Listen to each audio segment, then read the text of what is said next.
we might think that the greatest danger facing teachers comes from unruly pupils. But in more and more countries, they're being harassed, threatened, and even butchered in front of their students. In this film, we'll be asking why teachers are increasingly being seen as legitimate targets by repressive governments or armed factions. Teachers have voices. Teachers quite often are agents for change. Teachers are community leaders. Teachers can mobilize a community. Teachers can speak up. Teacher unions speak up for quality education. They speak up for education for all. And in some cases, this is not what the regime of the day wants.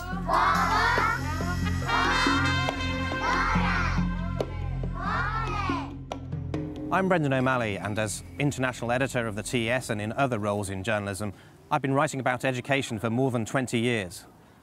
And the most chilling, shocking trend I've discovered is that increasingly around the world, teachers are being singled out for murder, torture, imprisonment by rebels and regimes.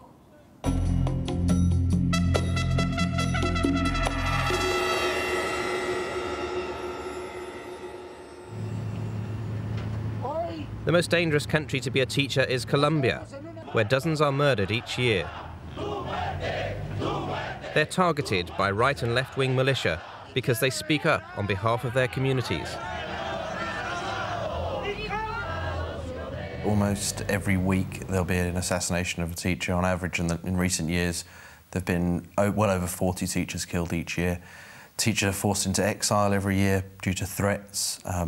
There are attacks, physical attacks on teachers. Teachers every year are disappeared, forcibly disappeared. The majority of murders of teachers occur in rural areas, and in small towns in the Colombian countryside, teachers are, in many cases, the majority, I'd say, they're the only people with a university education. They're the only people who've lived in a city for some period of their lives. So they're looked to as natural community leaders by the population. One of the worst cases of persecution involves Raquel Castro and Samuel Morales, two ordinary teachers who became active in their trade union.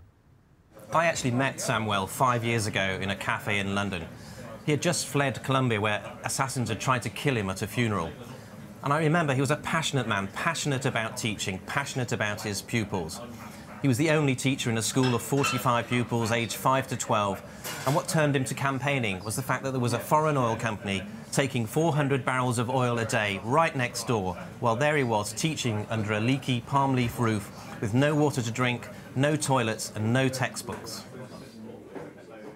But Samuel's trade union work made him a target. He and his wife and 4 children had to keep moving from house to house. He never went anywhere without a pistol, and like other union leaders, he needed a bulletproof vest, a bulletproof car, and 2 bodyguards to protect him. We talked together for a couple of hours. He told me about his love of teaching, and I think the saddest thing was that he told me that in the end he had to give it up. He was worried that they would come for him in the classroom, they might try to kill him, and if they missed, they might kill some of his children instead. But a year after I met him in London, Samuel and his colleague Raquel faced an ordeal more terrifying than anyone could have imagined. Raquel and Samuel were both officials of the regional CUT. CUT is the Colombian TUC, Trade Union Congress. They had gone to a small village to join in a campaign, or rather to lead a campaign, to protect the simple peasant farmers, the campesinos, from being driven off their land in order to facilitate oil exploration. They were all under death threat because of their previous trade union activity. There were 5 of these CUT colleagues on the delegation. Because they'd had previous death threats, they slept in separate houses. A murder squad from the uniformed official government army came in the night, found 3 of them where they were sleeping, took them out into the street and shot them. They didn't find Samuel and Raquel during their first sweep of the buildings. They found them a little later. Raquel and Samuel both were then subjected to the most appalling psychological pressure. They were both put before firing squads more than once, led to believe they were going to be shot, but the executions weren't actually carried through. Raquel and Samuel spent 3 years in prison. Although they've now been released, there are still fears for their lives. There's also growing international concern that armed forces are killing teachers in Colombia and no one is being prosecuted. There was a study done last year of just under 2,500 trade unionists who'd been murdered in Colombia in the last 10 to 15 years. Not all of them teachers, but about half of them were teachers. And they found that of all those 2,500 cases, there'd been only 2 convictions. Neither of those cases were of murdered teachers. So fundamentally, you can kill a teacher in Colombia and you can get away with it because the state doesn't pursue people, doesn't make an effort to punish people who are responsible.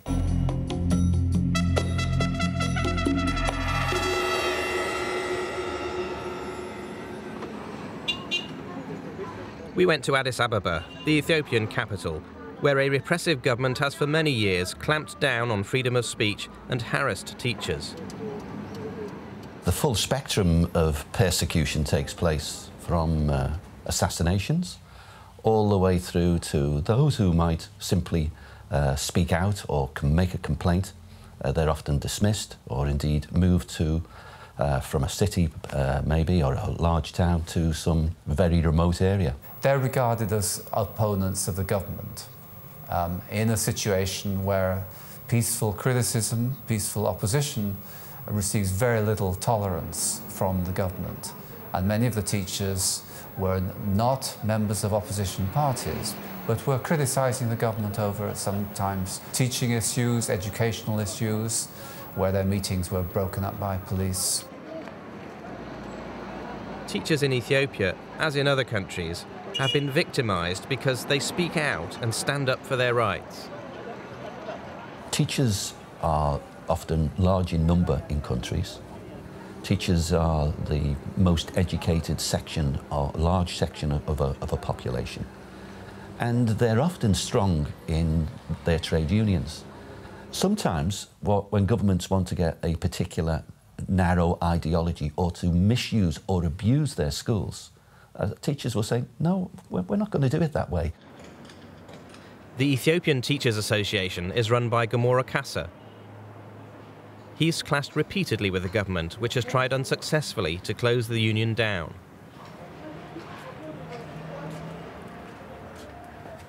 This is my office. It has been sealed down since April 1993. Now, there was a ceiling here. It stays for years. That's the reason why it faded away. But you can see this is the order of the court, but the order is politically motivated. This is at the door for my assistant secretary. It is also closed down. The government wants to control this organization because they want to make it subservient to the political end of the party in power. Gamora Kassa. Gamora. Nice to meet you again here. Good to see you, Gamora. Steve Sinnott is a frequent visitor to Ethiopia and knows Gamora well. He has just been on an Education International fact-finding mission to Addis Ababa. What teachers know around the world is that the Ethiopia Teachers Association is very, very special indeed.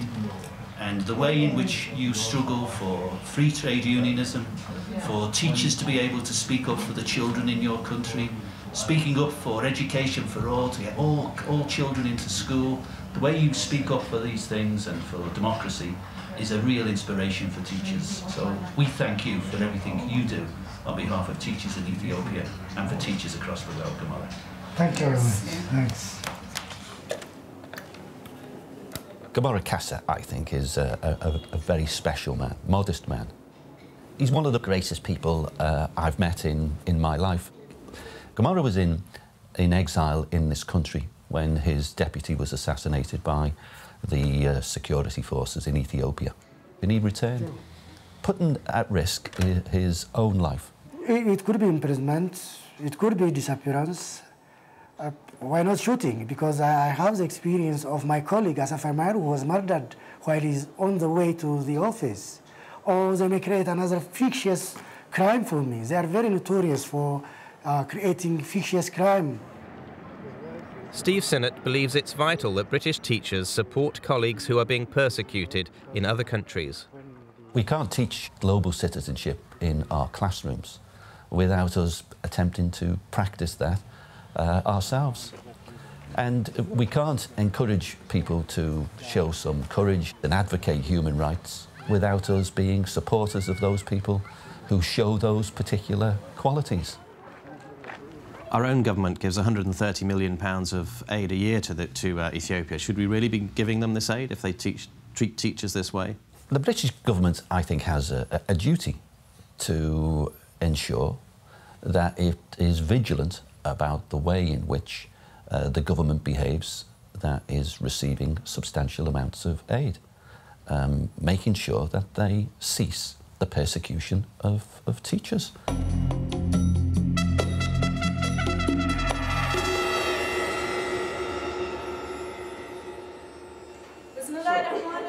In Afghanistan, the Taliban is threatening and murdering teachers, particularly in girls' schools.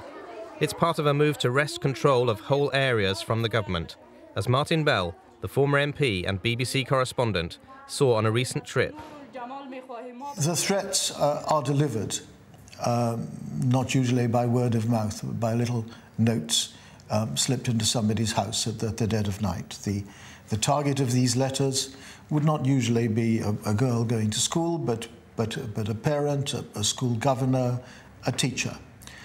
They are then personally and directly threatened, and sometimes they just think it's too dangerous to continue because there are these physical attacks as well. These are not, nobody's bluffing here.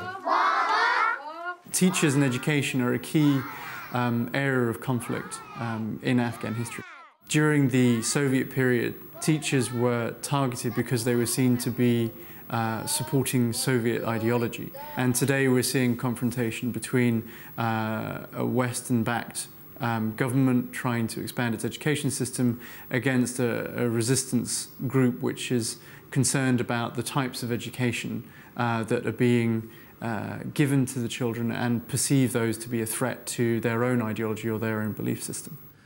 Do we know who's responsible for the attacks? Is it the Taliban or other groups? Taliban is one of these very vague and rather loose terms. There are many different groups involved, so it's a whole complex mix of things. But at the back is the ideology which insists that girls should be educated only in the Quran. We had a very affecting and moving meeting with the family of an 11-year-old girl who was killed. She just left school and was gunned down in cold blood by two men on a motorbike, and her best friend and a teacher were shot as well. But in Afghanistan, parents and teachers are refusing to give in to intimidation. They're forming local committees to defend their schools, and there's some evidence that the number of attacks is falling.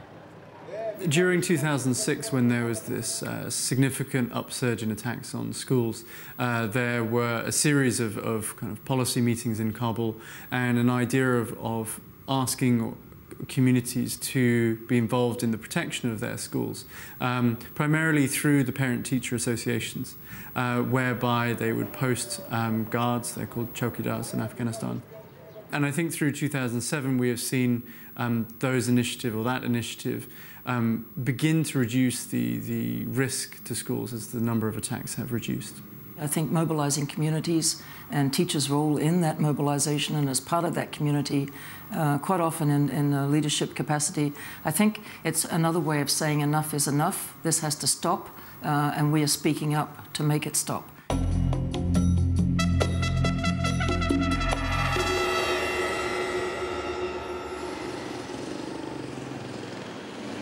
It's not just the war-torn countries we hear about on the news where teachers are being gunned down. Armed police now guard schools in the 3 southernmost provinces of Thailand. In the last 3 years, more than 75 teachers have been assassinated by Islamic fighters seeking autonomy. In this incident in June 2007, 2 teachers were killed in the school library. In some cases, they're quite targeted and quite brutal. In the case of some teachers at the beginning of 2007 who were who were essentially confronted in front of their students and were shot at point-blank range in front of their students. In other times, the assassinations have been what we'd call much more cowardly and much less brutal, just people riding the backs of motorcycles, for example, and gunning them down in the street. When the government provided armed escorts for teachers, the fighters switched tactics to arson. More than 260 schools in the south have been burned down since 2004. The insurgents are want to see the school system as the most, aside from the military, of course, as the most recognizable representation of the Thai government, which is largely Buddhist. Of course, most of the population in the country, save for the south, is Buddhist. The message I think that they're trying to send is that the discrimination that they've experienced, and indeed they have, it needs to be said that some of their grievances are quite legitimate. So what are their grievances? I mean, is it the language they teach in? Or? The language is certainly one, and there have been a number of initiatives at the legislative level to try to allow either Malay or Yawi or other local dialects to be the language of instruction, at least in some of the schools in the south, the state-run schools. Of course, some of the Muslim schools are free as independent schools to teach in whatever language they see fit, but none of those initiatives have passed yet. In many parts of the world, schools could help to ease tensions by promoting tolerance, and combatants could be encouraged to recognise them as neutral zones. In southern Thailand, that would mean teaching in the local language and teaching about Islam. It's always been a very political question as to what's in the curriculum and who decides what's in the curriculum. And usually it's the government of the day of whichever country, regardless of how that government became the government, that makes those decisions. And in many countries, tracing through their history, they have a number of ethnic groups. They have a right to maintain their language and their culture, and often education is used to in fact achieve the opposite. So they lose their language, they lose their culture, instead of education being the means of retaining it and appreciating the diversity. It has been used in the opposite way. In many countries, there's strong evidence that teachers, because of their status in society, are more vulnerable than ever, and are seen increasingly as legitimate targets by repressive governments and militant groups. Schools are such safe, normal parts of our lives, and yet in more and more places around the world, teachers and children can't just come and go without wondering whether they're going to be murdered by assassins or blown up by a bomb. It's time for the world to wake up to this problem. We must think more seriously about how we can provide protection for them, how we can ensure the perpetrators are prosecuted, and how we get to the point where schools are treated as zones of peace and recognised as safe sanctuaries.